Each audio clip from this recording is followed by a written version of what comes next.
Hello, Anjo.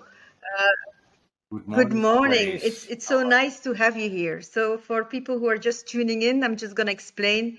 This is part of a series of webinars that I'm organizing for Creative Skills Europe, and the whole idea is to inspire the creative industry with new digital tools and to get more ownership and grip on what is happening in digital space. So Anjo, maybe you can present yourself a little bit because it's easier, eh? Absolutely. Well, first of all, thank you for having me. It's a pleasure. My name is Anjo de Heus. I'm the CEO of Playtrax. We founded the company officially on June 23rd last year, 2020. And the reason we started this company was to create way more transparency in the music industry. This was a pretty ambitious project, but today, being live since January 1st, we really see this is a very attractive proposition. But you're not a musician. How does anyone end up in the music industry? You have a background in IT? Absolutely. I'm your typical sales and marketing person with a passion for technology. The reason we started this was I was sitting in a studio. I mean, that was the first time in my life I was in a music studio. And this was in late 2018. And I was accompanied by one very successful DJ producer. And there was some other guys sitting there, and it was just guys, so I'm sorry for that. And they were a bit grumpy. And I did ask these guys, like, why are you grumpy? And he is smiling the whole time. And then one of the guys said, you know, if my name was XY, I would be smiling all day through. And I said, why is that? And they started complaining and moaning about the music industry. And I was going, being a technology person, like, how difficult can this be, right? What is the problem? And I started thinking about it and thinking, and the idea became more and more appealing. So I reached out to a former DJ, Rob, who now is my partner in Playtracks, and I said, hey, Rob, let's start a record label. And the first thing Rob said was like, hey, Anjo, find yourself another hobby because we can't make any money starting a record label. I said, no, I want to start a record label understanding the industry. What is going wrong in this industry? So we started the record label. Fortunate enough, we had some wonderful artists joining us. But the one thing which bothered me is that I had to take a subscription to more than 20 different platforms to figure out what was happening to that music. So all I was doing was logging in, logging out, trying to aggregate data to do proper promotion for these artists. And I was going like, okay, this proves my point. Something is big time wrong. And the conclusion of that experience was that there's a huge gap in between the streaming platforms and the artists. And you can't expect an artist to be an IT literate person. You can't expect an artist to only spend time, other than making music, in front of a computer to figure out what's happening to their music. An artist should make music. That's what it is. Yeah. If you explain a little bit, can you give me a little bit an idea? So what is the role of, because there might be people listening who don't really know what the music industry is about. So you have a musician, he creates a Yes. song, and what is a typical workflow before it even shows up on those streaming platforms? Because Okay, that's good. the date of Mhm. the time of CDs is long gone, I guess. Yeah, unlike these hobbyists like me who still like to buy vinyl, Yeah. but that's more like a dinosaur thing, right? We're Yeah. going through vinyl with fingers. Lovely. No, the point is that in the early days it was pretty simple. An artist typically went to a record label. Record label took care of all the logistics. As you see over the last couple of years, more and more artists are somewhat done with this industry. Yeah, there's a lot of cheating.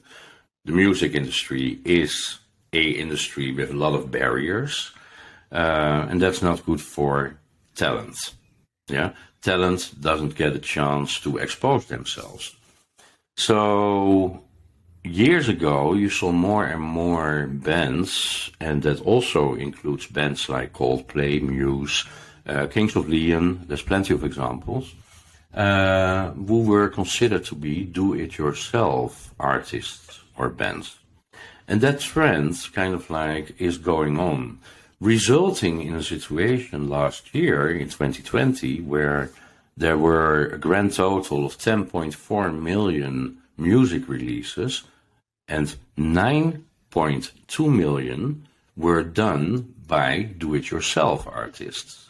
So do-it-yourself artists who literally say, I do not need a record label. First of all, I want to be in charge of that process. Now, what does that process include? Of course, that includes creating music. Yeah. From the moment you are done with your product, you literally have to make sure that your product, because that creation you just realized, that masterpiece, is a product. And that product has to be delivered to stores. And stores are Spotify, Apple Music, Deezer, Tidal, you name them. For that, there are several music distribution companies where a do-it-yourself artist can literally go to. They pay money to upload that release to these stores. In return for that service, the artist has to pay money and with a lot of these platforms have to leave some of their royalties. So resulting in a situation that, for instance, an artist, if at all they are making money, gets 85% of the royalties. Yeah, which is kind of like a ridiculous thing. Now, if you are part of a record label, it can even be worse. However, the record label takes care of all the logistics, the marketing, the promotion. So if you feel as an artist that's worth 50%, go for it. Yeah. The problem, however, is if you are working with collaborators, songwriters, producers, then that 50% quickly reduces to maybe 10% or less. And then there's a multitude of other rules, like what happens to the master rights. There's plenty of record labels out there who claim the master rights. A wonderful example is Taylor Swift. Taylor Swift, who rallied last year, and started to be very vocal, why a record label was keeping on to her creations. She was not even allowed to perform live anymore. Yeah. So these are the typical problems in the industry. So our idea, and I think that's a very important one, was to create a transparency. But first and foremost, to make sure that these artists get their money, and not 85% and not 50%, but the full 100%. No discussion whatsoever about master rights. Master rights, in our opinion, belong to the artist, the creator. It's quite disruptive, Anjo? I think it is. Yeah. But a question I was wondering, you mentioned the amount of music that is getting out there. It still is an issue on how to surf, how to make sure you are discovered. That still is something completely different. But if you have your own community, which I embrace in making sure is whatever you do, you collect information and how to reach your audience in a one-to-one way, so that you own your audience, because we tend to give away so much for free on Facebook and YouTube, and you don't know who is watching, and you cannot reach out to them. Oh. So it always the call to action, and what are you gonna steer the people towards your own website and towards your own channel. But how did because you've been doing this, how easy is it to who's your audience, who's using your tool? Well, because are record labels happy to see you come? Yes, more and more. But let me go back to what you just said, because after the logistical process of getting your product, your music on the streaming platforms, there still is the issue of promotion. Yeah. So we were thinking, like, how many artists really, really do know where their audiences are?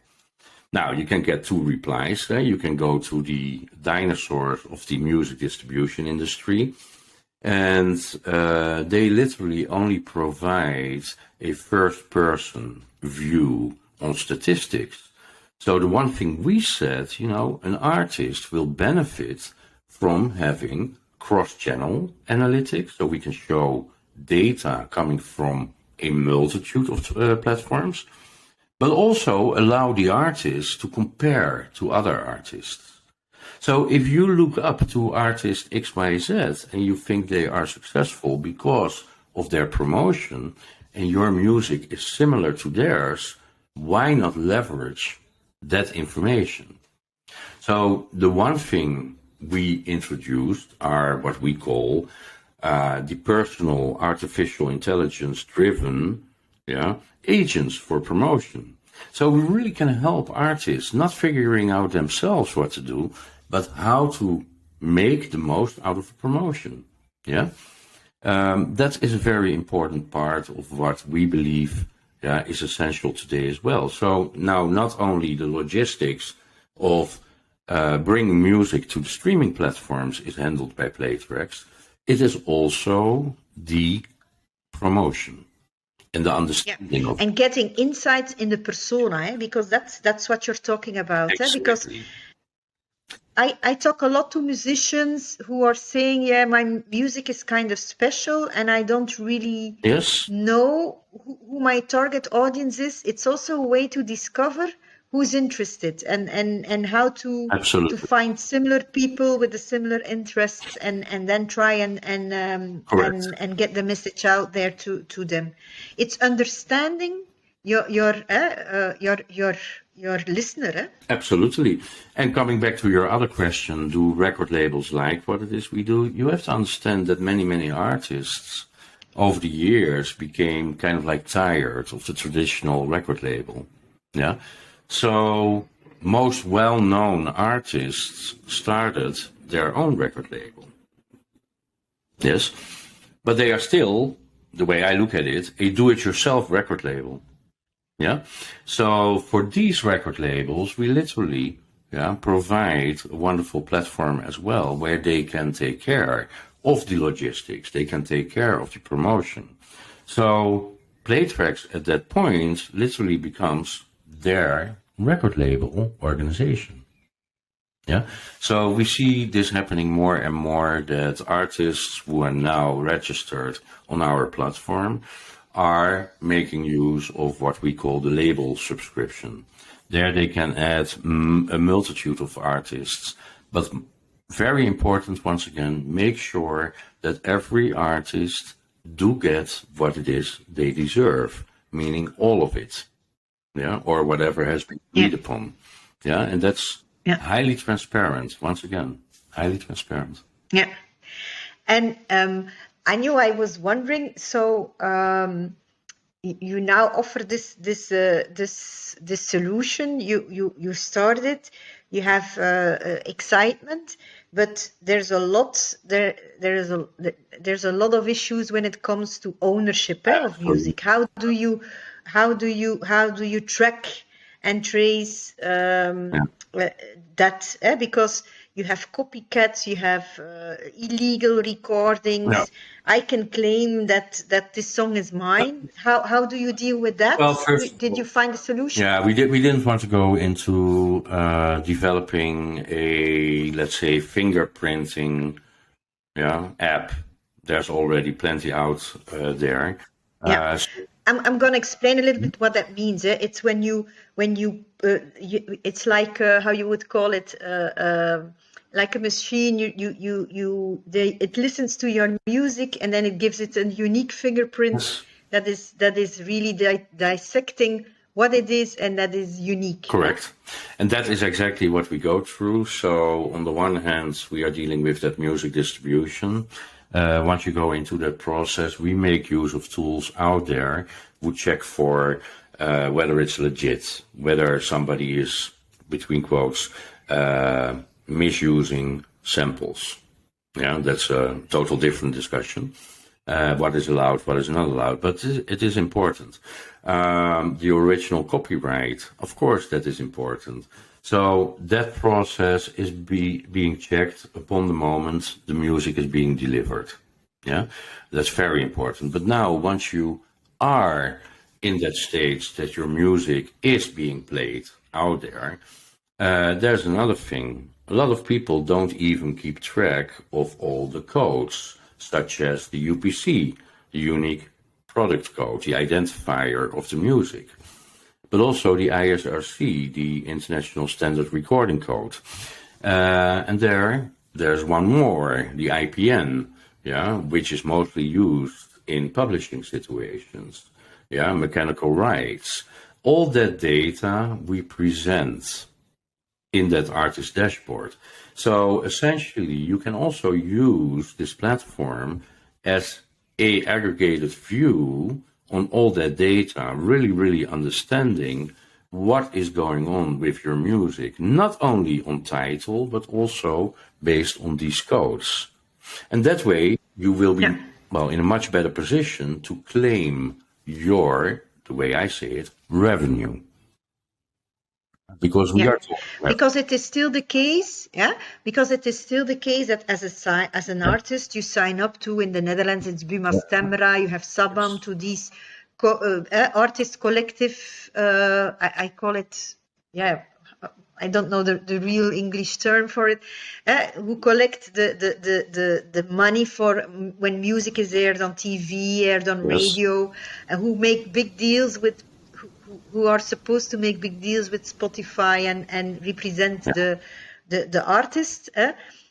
They are actually then at the end of the year making a statement saying this is where your music has been aired and this is what you earn. You have the whole point system. Classical music is more worth than pop music, and a nice anecdote is that one of the musicians I know, he always uses Christmas is coming as the title because he knows he will get more.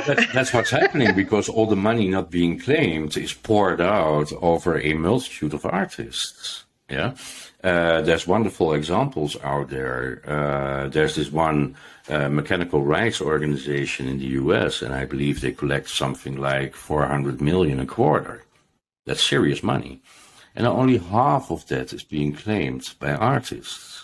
So the question always is, what's happening to the other 200 million? Yeah.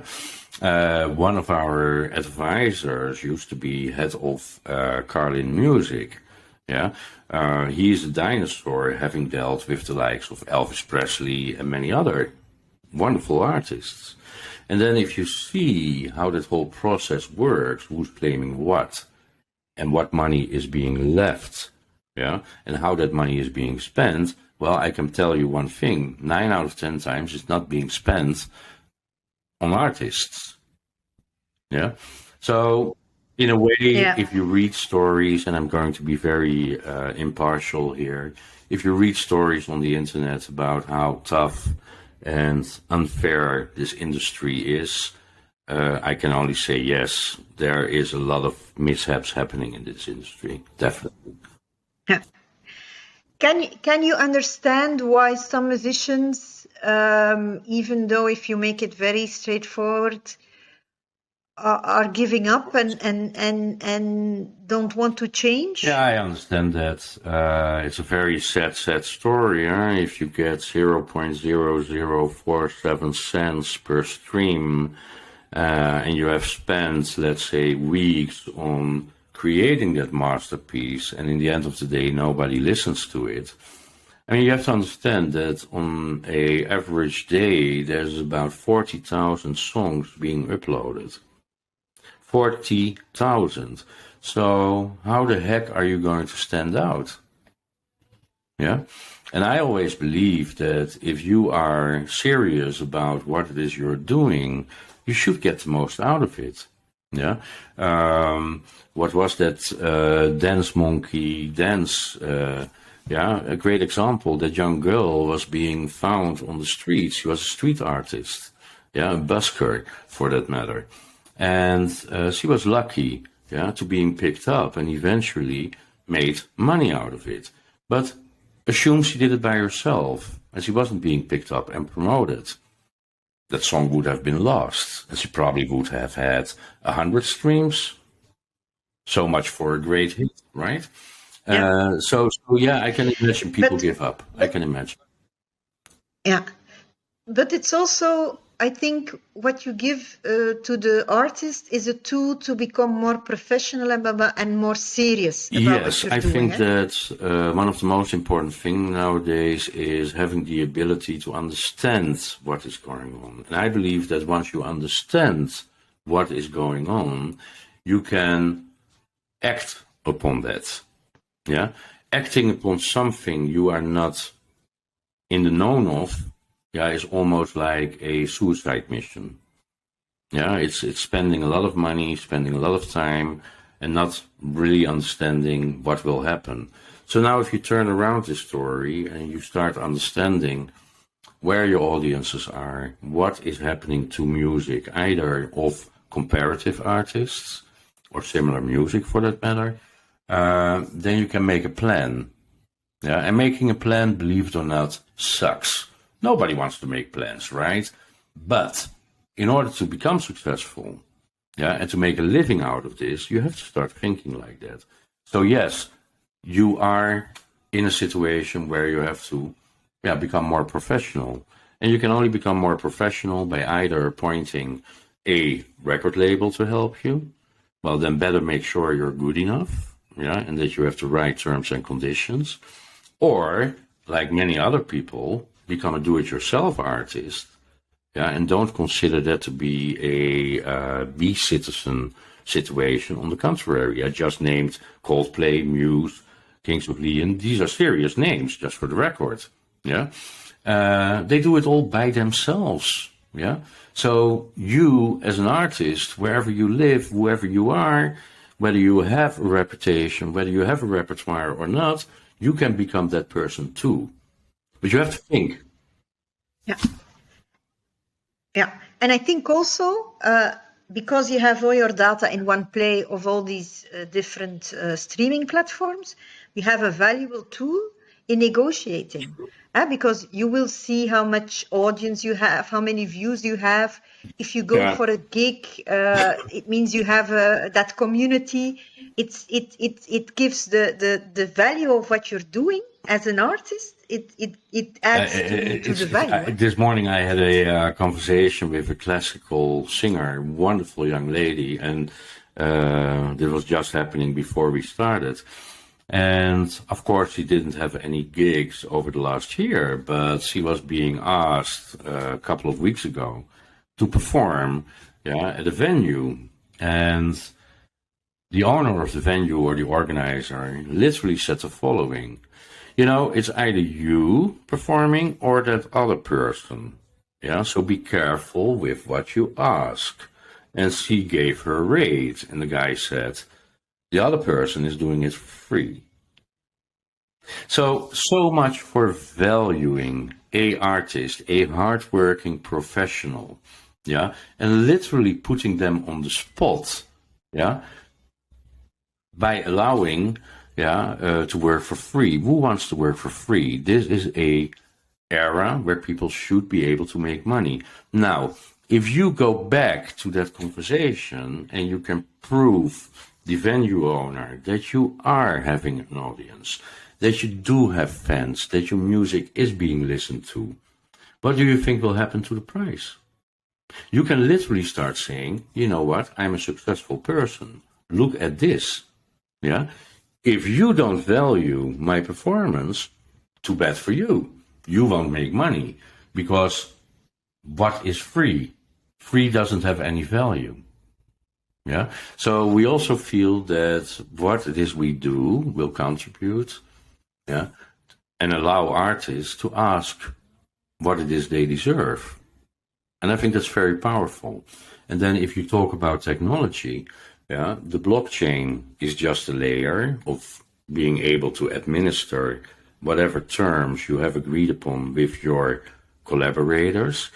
But if you go one step further and you start talking about the so-called non-fungible tokens, that people can pay you money to own your masterpiece, again, if you can prove value by data, the price will go up. So we take out that emotion. Yeah. Yeah. I think for our audience, Yes. Bitcoins, NFS, Well, can you first of all, explain a if you little look bit what at, it is? well, let's talk about the cheating in the industry. That contract is lost. The most beautiful thing of blockchain, once in the blockchain, yeah, it won't go. It can be observed, it can be monitored by everybody. So it can't be manipulated. That's what they call smart contract. So instead of a piece of paper which might disappear, yeah, and afterwards having a discussion, but no, that's not what we agreed upon. With blockchain, it's just technology, but technology putting to use for a good cause in this case. Can't be manipulated. So whatever has been agreed between partners is registered in that blockchain. Yeah? Yeah, in a kind of open vault that Correct. everyone can see what you agreed upon. There's also a lot to do about ecological No, that's more footprint the of mining blockchain. of the bitcoins. I'm not going into a discussion whether Elon Musk is right or wrong. That's a Yeah, total other discussion. But there's alternatives for that. Yeah, the ecological, let's say, yeah, impact doesn't have to be as bad as being presented by the likes of Elon Musk. It's easy if you have a lot of money and you, well, preach on your own behalf. That's not really fair thing, I guess. So in this yeah, case, I believe there's way yeah. other ideas behind it.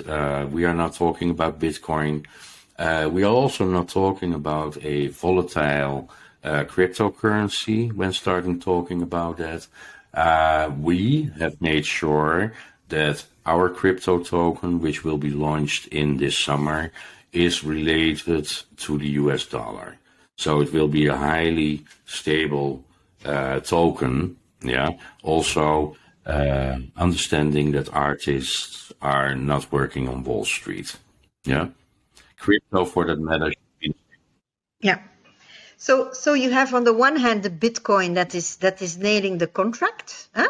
And makes it transparent, and then the other way around is that you're looking at ways of giving the artist the power to Absolutely. sell his music or sell his music on Yes, I mean, an ownership if base. you're a Huh? big fan of a particular artist and you really, really love a song or a piece of artwork, on the one hand, it's the ability for the artist to figure out what other revenue channels there are.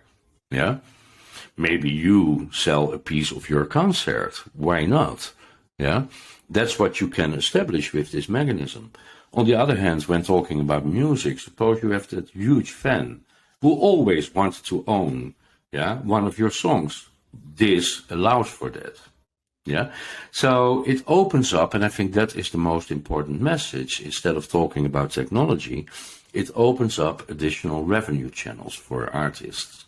And I think that is beautiful. If you are one of these artists who's highly aware of the fact that your money won't come from the Spotify's, the Apples, the Deezers, and so on, then you have to start thinking about different ways. And this, again, driven by technology, might provide you that different way. Super, beautiful work. I was. I think we tackled a lot. What would you say to? What would you give as advice if I'm a young musician listening to this story? What would be good advice? Yeah, instead of owning your music and doing, but on the creative level, Yes. because there's so much music out Well, there. I think What would be in your general, I think it's advice? imperative to be original.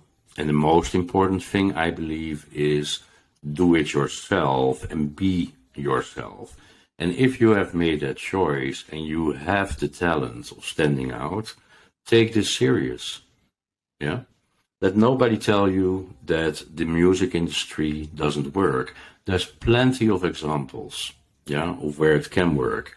And I think one of the most actual examples are people like The Weeknd. Yeah, starting off with tapes, starting off filling YouTube till you can't fill it anymore. Yeah, and be persistent. And eventually, well, I would almost use the word dominate the charts. So it is always possible. But you have to take this Yeah. serious. You have to take it serious. Yeah. Yeah.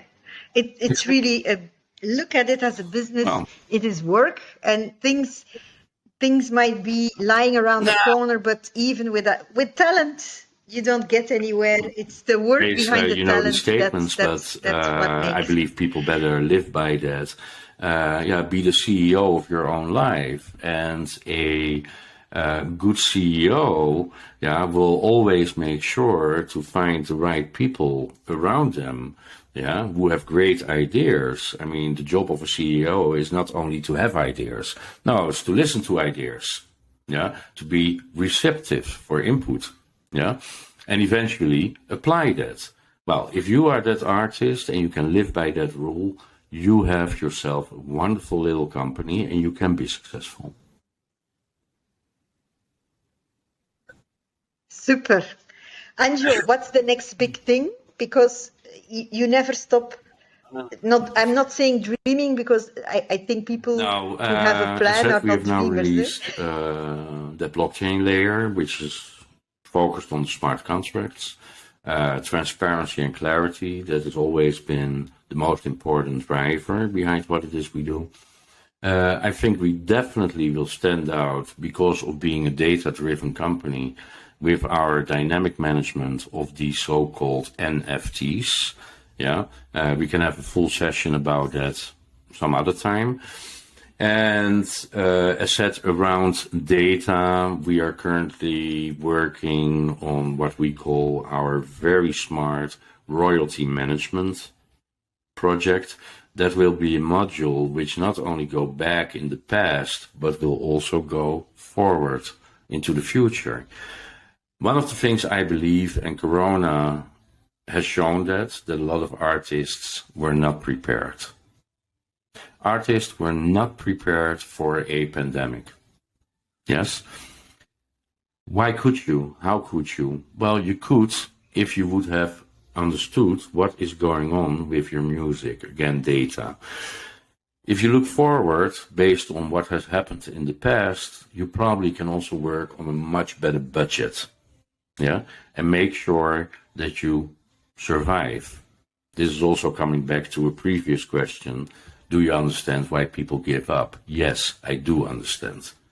But for that reason, there's also tools out there which will help you, yeah, to forecast, to budget your expenses, yeah, your potential income. So this is really something we were. So Yes. it's really empowering the musicians to be an entrepreneur, because if you're coming out of you're a serial entrepreneur, if I can say it that way. Yes. You're used to using figures and facts and insights to create another opportunity. So it's really empowering Absolutely. musicians and the music industry So once to again, take be the control. CEO of your life. Super. Thank you. Awesome. Thank you. Yeah.